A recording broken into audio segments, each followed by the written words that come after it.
Hola, espero que estén súper bien.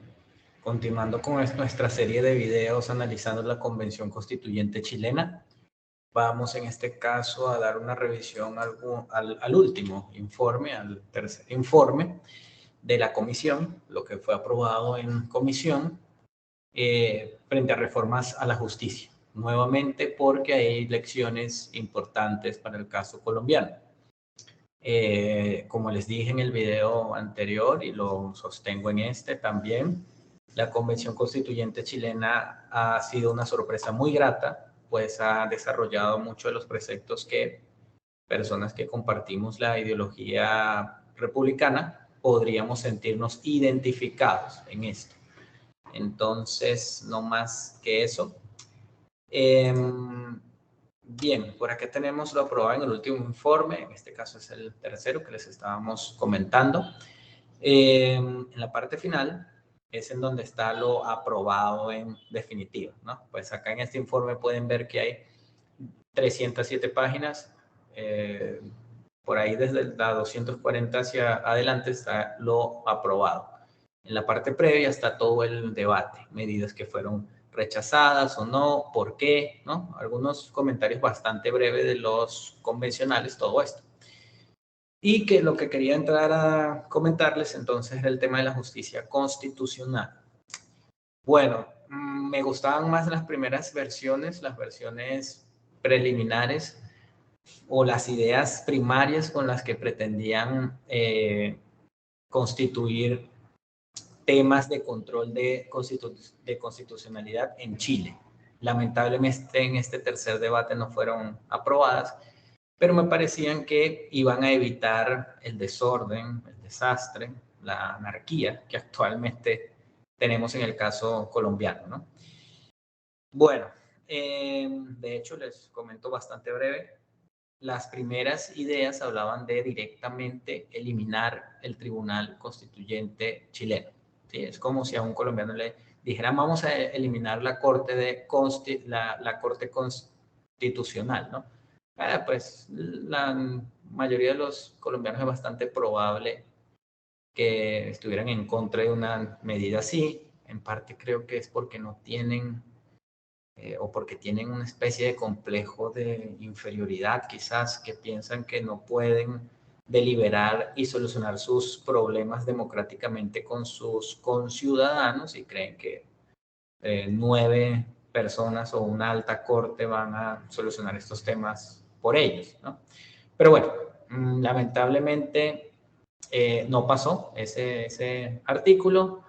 Después hubo un debate, bueno, establecemos una sala especial en la Corte Suprema de Justicia chilena que se encargue de algunas competencias en materia de jurisdicción constitucional. Y eso tampoco pasó, tampoco lo aprobaron y es bastante triste porque había entrado con mucho ánimo. Los convencionales que figuraban más en medios no lograron llevar a cabo estas propuestas. Pero bueno, se mantiene en este caso el nombre de la Corte Constitucional, sin embargo, tiene algunas diferencias en cuanto a la composición, a cómo es hoy día. Sin embargo, me voy a detener en los puntos más importantes como para que lo comparemos con el caso colombiano, ¿sí? Entonces, comenzando desde el mismo artículo 67, que es el que quedó como, bueno, por ahora, ¿no? Igual esto es muy preliminar frente al orden, los números, todo esto, pero dentro del apartado sobre justicia constitucional, miren lo que dice. La justicia constitucional será ejercida por una Corte Constitucional con la finalidad de garantizar la supremacía de la Constitución bajo los principios de, y aquí es la parte que me parece clave y que nuevamente sería una lección muy positiva para el caso colombiano. ¿Cuáles serían esos principios entonces? Dice, deferencia a los electos con potestad legislativa. Ese es un punto clave, ¿no? Que las Cortes tengan un mayor respeto a la actividad del legislador. porque pues el legislador es el espacio democrático por excelencia en donde nos representamos todos y en donde se deben alcanzar los consensos y diálogos necesarios para establecer leyes que vayan a regular la vida en común y el bien público, todo esto, ¿no? Entonces es muy importante que esa garantía aparezca allí. En segundo lugar, fíjense cómo señala, presunción de constitucionalidad de la ley. Ese también es otro punto clave. Bueno, y los otros dos, digamos que son, no tendrían, bueno, no, mentira. El siguiente punto, busque una interpretación conforme a la Constitución, pues para eso precisamente es una jurisdicción constitucional, pero esta última sí me parece clave, creo que se debería refinar un poco, pero me parece clave y también sería una lección para el caso colombiano. Fíjense cómo señala no justiciabilidad de asuntos de naturaleza exclusivamente política. No estoy seguro si se están refiriendo a política pública en particular, pero creo que por allí van los tiros, ¿no? Como les he venido comentando, los convencionales líderes o que más han tenido como el liderazgo en la convención, diría que son republicanos y por tanto tienen una concepción institucional del derecho, ¿sí? Y por ello diría que este último apartado, esta última sección tendría que ver con eso, con que las cortes no se inmiscuyan en temas de políticas públicas, que es algo que en Colombia adolecemos mucho, ¿no? En Colombia jueces que no están capacitados, pues deciden políticas públicas, deciden gasto público, pues para no decir lo que una tutela lo deciden en, bueno, ustedes sabrán que en un término de días bastante corto, y son cuestiones muy delicadas y que deberían ser para otros órganos, para otras instituciones que están preparadas y capacitadas para estos temas, ¿no? Bueno, entonces, por un lado eso, lección positiva número 1, otra vez. Bueno, sigamos por acá. Bueno, aquí están los requisitos para ser magistrado, no nos vamos a detener con eso, pero este punto sí, el de las inhabilidades, es otra lección que creo que es clave para el caso colombiano. Fíjense cómo dice. No podrán ser jueces o juezas de la Corte Constitucional quienes se hubiesen desempeñado en cargos de elección popular, hubieran sido candidatos o candidatas, me parece clave, o quienes hayan desempeñado el cargo de ministro o ministra de Estado u otros cargos de confianza del gobierno durante 6 años anteriores a la elección. De igual manera, no podrán tener impedimento alguno que los inhabilite para desempeñar el cargo de juez dentro de la justicia nacional. Entonces, bueno, eso creo que es algo, digamos, si fuera por mí la inhabilidad que fuese permanente, ¿no? Pero algo es algo, ¿no? En el caso colombiano, pues no recuerdo ahorita nombres en particular, pero creo que el magistrado Lizarazo venía de ser el ministro con el gobierno Santos y pues de repente, ya vengo aquí, me quito la ropa de político y ahora tengo la ropa de magistrado de la Corte Constitucional, ¿no? Entonces, es bastante curioso. Entonces, bueno, es un avance, me parece un avance importante. Frente a las competencias, me voy a detener en este punto de acá, en la 4 y en la 5ª. Miren cómo dice, resolver la acción pública de inconstitucionalidad contra los preceptos legales que hayan sido declarados inaplicables en 3 oportunidades previas, por el mismo vicio de constitucionalidad. Resolver, digamos, bueno, detengámonos acá, creo que era el de arriba. Perdón, sí, era el 3 y el 4, perdón, tengo que poner acá esto aquí. El punto 3, o la competencia 3 que va a tener la Corte Constitucional chilena. Resolver la acción de inaplicabilidad por inconstitucionalidad de los preceptos legales que la juez o el juez que conoce de la gestión pendiente someta a conocimiento de la Corte Constitucional. El requerimiento solo se iniciará a petición del tribunal que conozca el asunto, de oficio o a petición de parte, la que se tramitará como incidente y cuya resolución será inapelable. Bueno, entonces fijémonos cómo no estamos hablando de una acción pública de inconstitucionalidad, como en el caso colombiano, ni tampoco la especie de barzar o de mercado, no son términos míos, son del autor colombiano Mauricio Rubio, que significa la tutela en Colombia, ¿no? Básicamente es eso, pasar un mercado en donde puede pasar cualquier cosa, además de comprar magistrados, obviamente. Pero fíjense que en este caso entonces es una medida un poquito menor, es inaplicabilidad. Para ese caso concreto, no lo conoce el mismo juez que recibe un caso, ¿sí? Sino que él se aparta un momento de su caso para que sea la Corte Constitucional la que diga si él como juez que conoce ese caso puede inaplicar alguna norma, ¿no?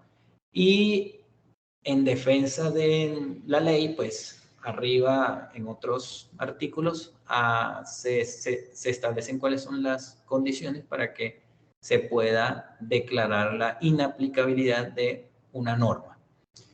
Esto es bastante parecido a cómo funciona el control de constitucionalidad en Italia. Sí, es bastante parecido. Hay unos autores, en estos momentos no recuerdo cuáles son los nombres, pero se los voy a dejar en los comentarios.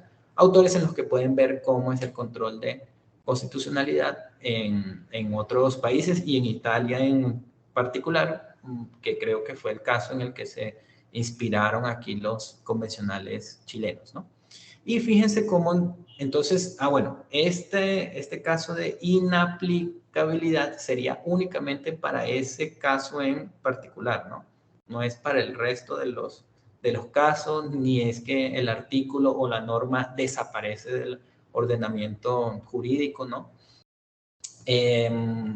Ahora bien, el punto 4 sí dice, cuando en 3 oportunidades se ha declarado una norma, un artículo inaplicable, ahí sí entonces podría conocer de oficio, es más, tiene que abocarse de oficio la Corte a resolver una acción pública de inconstitucionalidad, para ahí sí definitivamente sacar ese artículo o esa norma del ordenamiento jurídico.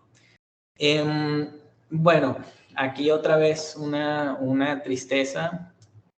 En otra de las versiones preliminares, lamentablemente no fue aprobada, se señalaba que la inaplicabilidad, digamos, los jueces que conocieran un caso iban a elevar esto a quien hiciese las veces de la jurisdicción constitucional. En aquel entonces todavía estaban debatiendo si iba a ser una sala dentro de la Corte Suprema o si iba a ser un tribunal especial. El punto es que luego que el tribunal declarara inaplicable esa norma, y después que varias veces se declarara inaplicable esa misma norma por las mismas causas, decía una de las propuestas, creo que no la marqué, que esa inaplicabilidad tenía que pasar al legislativo. Y el legislativo entonces podía decidir, en la redacción decía algo así como que reformar o finalmente eliminar ese artículo del ordenamiento. En lo personal me parecía una medida innovadora en la tónica con lo que señala sobre un control democrático de convencionalidad, de constitucionalidad, ¿sí? En la que las ramas del poder público y los ciudadanos y múltiples actores participen, ¿sí? Tengan mucho más diálogo. Me parecía buenísima, pero lamentablemente no pasó, ¿no? Bien. Y por último, frente a este tema,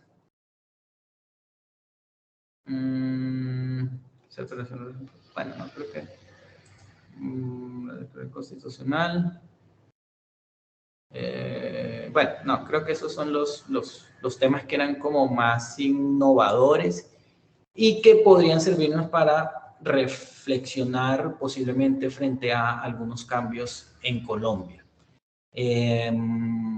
Bueno, este tercer informe, valga la novedad, no fue aprobado en la plenaria, ¿sí?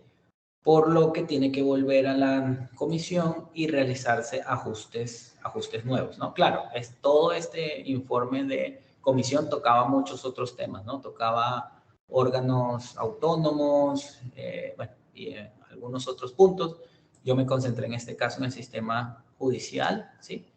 Y entonces, al no ser aprobado en la plenaria, vuelve a la comisión y hay que hacer algunos ajustes. Ojalá sea la oportunidad para volver a integrar estas propuestas, como les digo, innovadoras que hubiesen llevado a un diálogo mayor y necesario y democrático para el control de constitucionalidad.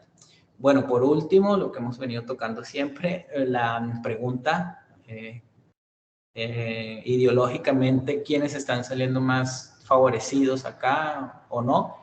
Creo que nuevamente lo importante es que se están logrando consensos muy republicanos, se están deteniendo a los extremos, ¿sí? Tanto a los extremos conservadores que no quieren cambiar nada, pero sobre todo a los extremos de la izquierda, ¿sí? Que pues querían un tribunal plurinacional, bueno, y allí otras modificaciones que han terminado siendo rechazadas, ¿sí? Entonces, otra vez, una sorpresa grata, un aplauso para los convencionales chilenos y ojalá en Colombia tomemos en cuenta todas estas lecciones que me parecen clave para nuestro país. Bueno, un abrazo, nos vemos pronto, bye.